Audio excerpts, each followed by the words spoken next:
I'm playing my old Washburn WP-50. That's what this is, 1989, which is my favorite Les Paul.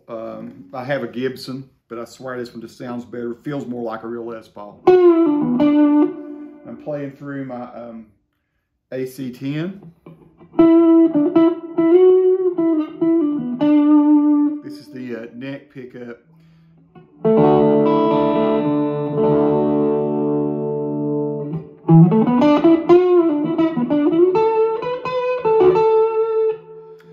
Bridge pickup sound. It sounds very Les Paul-y.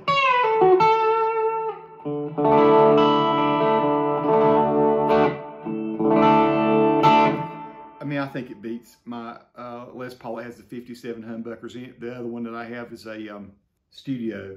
Cranking it up just a little just to see how it sounds. It's the first time I've played this guitar through this amp.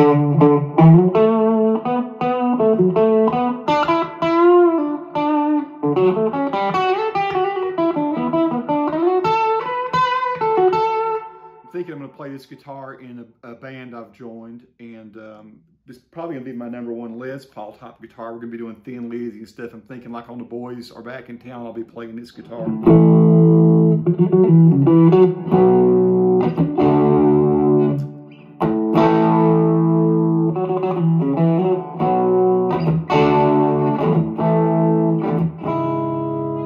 I think it'll work really good on that song.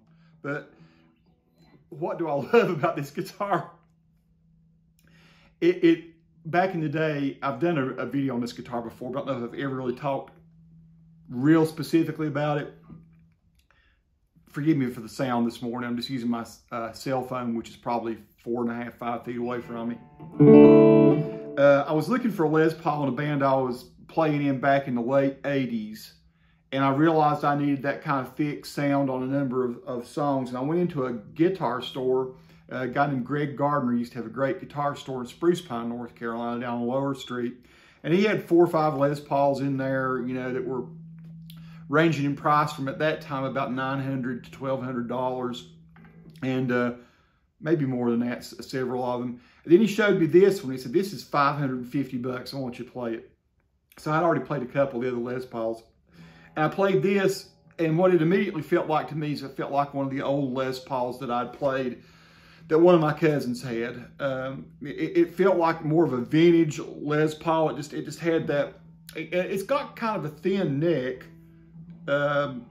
It's not a beefy neck at all. It just feels like, I guess, like a 60s type Les Paul. And I've got this kind of boomy right now. I've got the bass up a little high. Let me turn the treble up a little. I've got the gain set a little high too, so I could bring that back down and play it a little cleaner, I guess. I just thought it rang.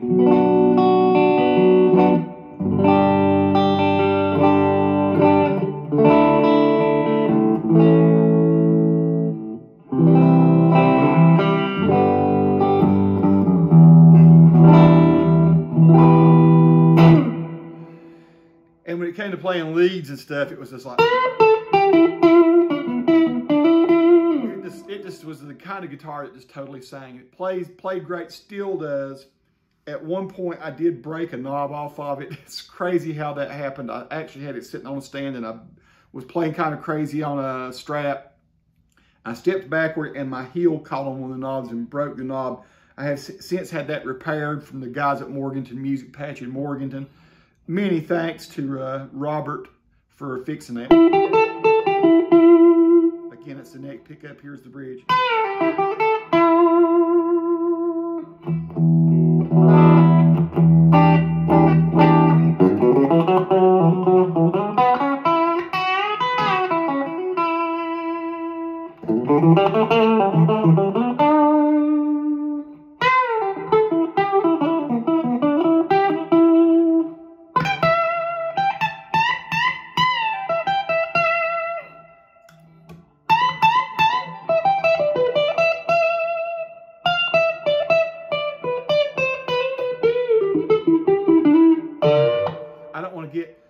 Too much into playing today. I just wanted to talk about this guitar. So it was built in 1989, and it was called the Lawsuit Les Paul back then because I'm pretty sure this is an 89. Forgive me, I bought this in 89. You know, what's interesting about it is there's not a serial number on it anywhere. There's nothing that says where it was made. I'm assuming it was made in some foreign land. I don't know if it's made in, I'll find out. I'll try to put that on the screen. But what I was going to say, it's called the lawsuit Les Paul because someone from Gibson had left a Gibson and had gone to work for Washburn and had helped construct this kind of guitar. So you got this beautiful maple top. It just looks very much like a Les Paul on the back. I have put locking tuners are these. I'm trying to remember what kind these are. I think these are, oh my gosh, it was, what's the brand? Why am I having a hard time remembering this? At any rate, one of the premium locking tuners I installed in myself back when I was playing what was called the Heapin' Helpin' Band. You can do some searching online for Heapin' Helpin' Band, Tony Lee Glenn or whatever, and you can see some songs. You see us playing in Cleveland. I think I played this guitar on stage at the Rock and Roll Hall of Fame, and I'm sure I played my Strat, my Mexican Strat. And we came in third, I think, that day in a national Battle of the Bands competition. Had to be all original songs.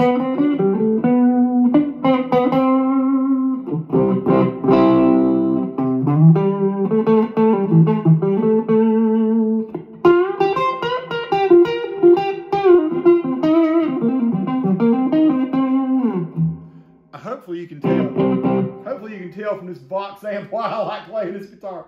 It sounds great through the AC10, and even though I'm not pointed at the phone, I'm a good ways off. The amp is probably 6 feet away.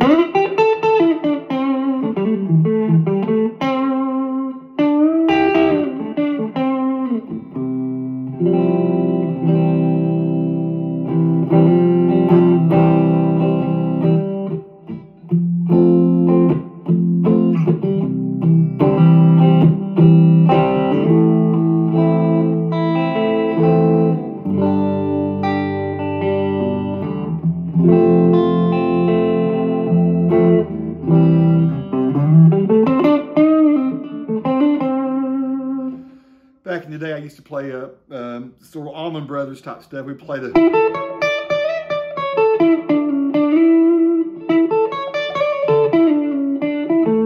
which I always thought sounded really great on this guitar. And thought I would just talk about it. It's in the best shape I've had it in years. I've played probably 200 gigs with this guitar. It's not been treated the best in the world. It's showing some age. It's just everything I love about a Les Paul type guitar. I mean, most people watch my channel realize I'm sort of a Telecaster guy.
To all who watch the channel, if you have any questions about this guitar, if you can find one of them, I'm serious. This is they might have only made them a couple years.